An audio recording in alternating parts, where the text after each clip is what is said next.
différemment quand on commande dans une brigade. Déjà, on est très proche de ces personnels parce qu'on est avec eux donc, en secours, dans les exercices, etc. Moi, j'ai beaucoup à apprendre aussi d'eux. On agit vraiment en équipe. Merde.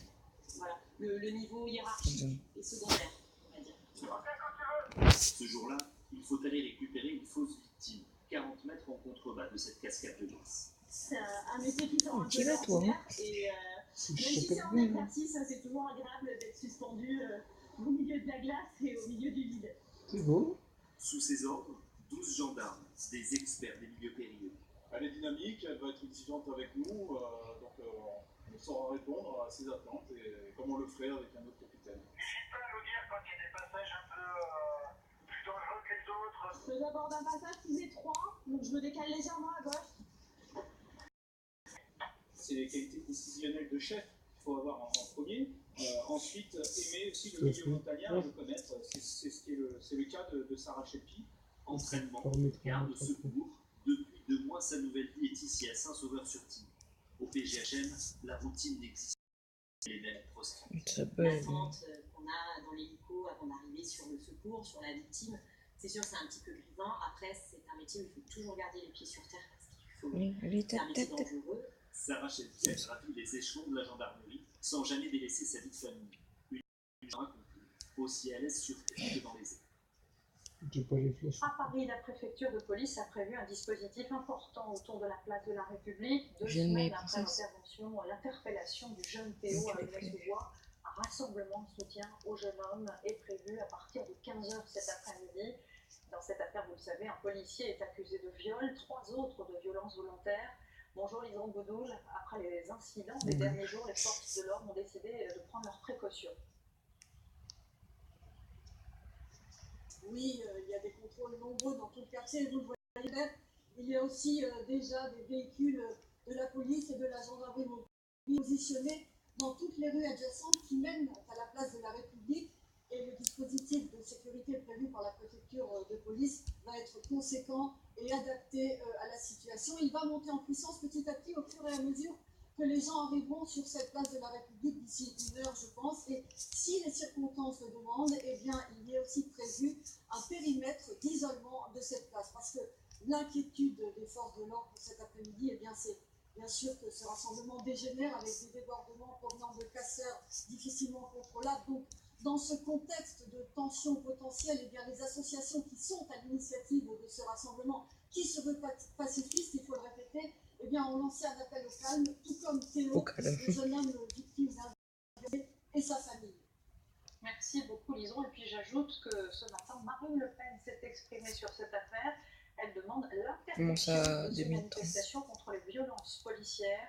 D'autres manifestations sont d'ailleurs prévues en région et notamment à Nantes et à Montpellier. Emmanuel Macron, lui, poursuit sur le thème de la sécurité. Ce matin, il a rencontré des pompiers et des sauveteurs à Manosque. Vous le voyez, le candidat d'En Marche a participé à une démonstration avant un meeting cet après-midi à Toulon. Il devrait aussi s'expliquer à nouveau sur ses propos concernant la colonisation qu'il a qualifiée de crime contre l'humanité il y a quelques jours.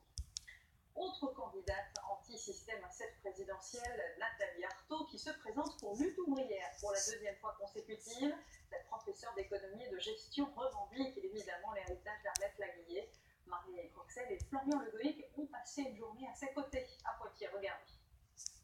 Sac au dos, accompagné de 3 militants, sur les quais de la gare de Bordeaux ce jour-là, une voyageuse parmi d'autres, ainsi va la campagne de Nathalie Arthaud. Une organisation low cost mais active, une bonne 60aine de déplacements déjà depuis septembre dernier. Malgré son travail, professeur d'économie-gestion à mi-temps, révolutionnaire à plein temps. Pour moi, c'est important de travailler parce que c'est ma vie, c'est mon équilibre aussi. Maintenant, si j'avais à choisir ce que j'enseigne, j'enseignerais sans doute autre chose que ce que les programmes obligent à enseigner. Arrivée à Poitiers, la candidate ouvrière s'en va dégainer ses fondamentaux. J'ai mis ma flèche, mais j'ai cliqué au hasard en fait, j'ai cliqué sur tes... Ça marche bien en tout cas les flèches. Ici, même la gauche radicale ne fait pas recette. C'est un discours qui va loin, comme un enfant. Il a fait partie, il a été au gouvernement, il a fait partie du PS.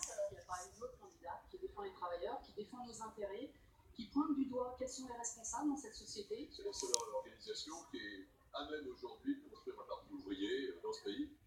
À la tribune, la charge n'épargne personne, surtout pas le revenu universel de Benoît Hamon. Parce qu'un travail, c'est non seulement du salaire, mais c'est aussi de la dignité. 1 800 € net par mois, c'est ce qu'il nous faut.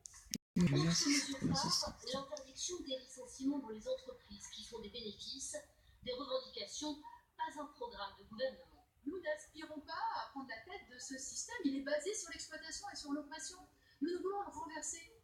J'espère que la révolution, ce sera. En 2012, l'héritière d'Annette Laguillet avait recueilli moins d'1% des suffrages. Bien passé pour tout le monde. Venons-en maintenant à cette grande découverte de scientifiques australiens. L'idée n'est pas nouvelle, mais ils affirment cette semaine avoir identifié un 7e continent en plein océan Pacifique, un immense bloc de 5 millions de kilomètres carrés qui regrouperait la Nouvelle-Zélande et la Nouvelle-Calédonie. Les explications de Pierre Berger. Vu de l'espace, on distingue une forme allongée. Ce 7e continent serait quasi visible, noyé à 87% dans les profondeurs du Pacifique. À la surface, des geysers, des monts enneigés et de petits on teste La Nouvelle-Zélande et la Nouvelle-Calédonie sont les deux principales terres